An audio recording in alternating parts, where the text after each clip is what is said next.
शेती आणि पिकांवरील कीड हे आता एक असं न संपणारं दुष्टचक्र बनले नाही का? आणि त्यावर मारली जाणारी ती जहाल विषारी औषधं. पण खरंच यावर काही कायमस्वरूपी आणि 100% नैसर्गिक उपाय असू शकतो? तर आज आपण अशाच एका क्रांतिकारी आणि प्रत्यक्ष सिद्ध झालेल्या उपायाची माहिती घेणार आहोत. हंटिन ऑर्गॅनिक्सचा एक असा भन्नाट उपाय जो पिकांचं पूर्ण रक्षण तर करतोच, पण त्यासोबतच शेतकऱ्यांचा नफाही अगदी लक्षणीयरित्या वाढवतो. आता आपल्या सर्वांसमोर सर्वात मोठा प्रश्न हा उभा राहतो की असा एखादा शाश्वत पर्याय खरंच उपलब्ध आहे का? असा पर्याय ज्यामुळे मातीचा नैसर्गिक पोत आणि अन्नाचा दर्जा दोन्हीही सुरक्षित राहील. कारण आत्ताची परिस्थिती पाहिली तर त्या पारंपरिक आणि जहाल रासायनिक फवाऱ्यांमुळे जमिनीची सुपीकता अगदी वेगाने नष्ट होत चालली आहे. पिकांचं नैसर्गिक आरोग्य धोक्यात आलंय आणि साहजिकच या सगळ्या वाढत्या खर्चामुळे सरतेशेवटी सर्वात मोठा फटका बसतोय तो थेट शेतकऱ्यांच्या आर्थिक गणिताला. त्यामुळे या रासायनिक संकटावर खरोखरच काही कायमचा तोडगा असू शकतो का, हा विचार मनात येणं अगदी स्वाभाविक आहे. आणि इथंच एक खूप मोठा विरोधाभास पाहायला मिळतो. म्हणजे बघा, एकीकडे अनेक मोठ्या मोठ्या कंपन्या आहेत आणि त्यांच्या संशोधनावर खर्च होणारा प्रचंड मोठा निधी आहे, पण हाती काय लागतं? तर बऱ्याच वेळा फक्त मोठी आश्वासने आणि अगदी तात्पुरते उपाय. कीटकांची समस्या मुळापासून नष्ट करण्यात ही महागडी रसायने पूर्णपणे अपयशी ठरली आहेत. पण दुसरीकडे हंटिन ऑर्गॅनिक्सने मात्र प्रत्यक्ष सिद्ध झालेले आणि अगदी कायमस्वरूपी नैसर्गिक उपाय जगासमोर मांडले आहेत. मोठ्या कंपन्या ज्या गोष्टी साध्य करू शकल्या नाहीत, ते हंटिन ऑर्गॅनिक्सने त्यांच्या या नैसर्गिक तंत्रातून प्रत्यक्ष कृतीतून साध्य करून दाखवले. बरं, ही पद्धत खूप अवघड असेल असं वाटत असेल तर तसं अजिबात नाहीये. ही संपूर्ण प्रक्रिया आश्चर्यकारकपणे अत्यंत सोपी आणि सरळ आहे.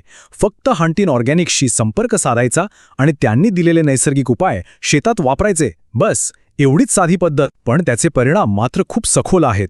हे उपाय मातीतील नैसर्गिक सूक्ष्मजीवांना जबरदस्त चालना देतात आणि तिथली पूर्ण इकोसिस्टम संतुलित करतात. कोणत्याही प्रकारची विषारी खते किंवा रसायने न वापरता पिकांचं आरोग्य आतून कसं सुधारतं आणि ते दीर्घकाळ कसं टिकून राहतं हे यातून अगदी स्पष्टपणे दिसून येतं. आणि हे सगळं काही फक्त कागदावरचे दामे नाहीत बरं का. हजारो शेतकऱ्यांनी प्रत्यक्ष आपल्या शेतात या नैसर्गिक पद्धतींचा वापर करून पाहिला आहे आणि त्यांचे अनुभव अक्षरशः थक्क करणारे आहेत. जेव्हा त्यांनी कीटकांचा कायमस्वरूपी बंदोबस्त होताना पाहिला, आपली पिके कोणत्याही रसायनांविना नैसर्गिकरित्या एका उत्कृष्ट दर्जाने बहरताना पाहिली, तेव्हा त्यांना आश्चर्याचा धक्काच बसला.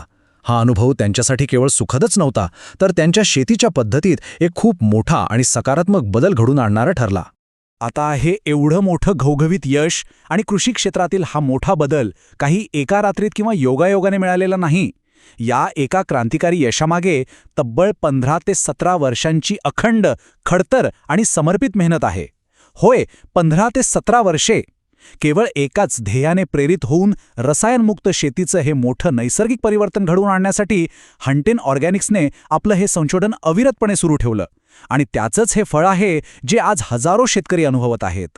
आता या दोन पद्धतींमधला फरक पाहिला तर तो खूपच स्पष्ट आणि विचार करायला लावणारा आहे. रासायनिक शेतीचे दुष्परिणाम आपण सगळे जाणतोच. वाढता खर्च, कमी होत जाणारा नफा, अन्नामध्ये मिसळणारी विषारी रसायने आणि मातीचं होणारं अतोनात नुकसान. पण हंटिन ऑर्गॅनिक्सच्या नैसर्गिक उपायांनी हे सगळं चित्रच पूर्णपणे पालटून टाकले. यामुळे माती सुपीक राहते, शेतकऱ्याचा नफा जास्तीत जास्त वाढतो, पर्यावरणाचं रक्षण होतं आणि सर्वात महत्त्वाचं म्हणजे समाजाला 100% शुद्ध आणि रसायनमुक्त अन्न मिळतं. हंटिन ऑर्गॅनिक्सचं अंतिम उद्दिष्ट अगदी स्पष्ट आणि ठाम आहे.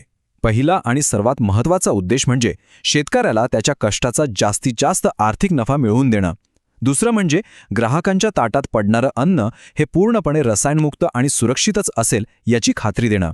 आणि तिसरं म्हणजे संपूर्ण पर्यावरणासाठी सुरक्षित असलेल्या शेती पद्धतीला प्रोत्साहन देणं. बऱ्याचदा असा समज असतो की शेतकऱ्याचा जास्त नफा आणि ग्राहकांचं आरोग्य या दोन परस्पर विरोधी गोष्टी आहेत.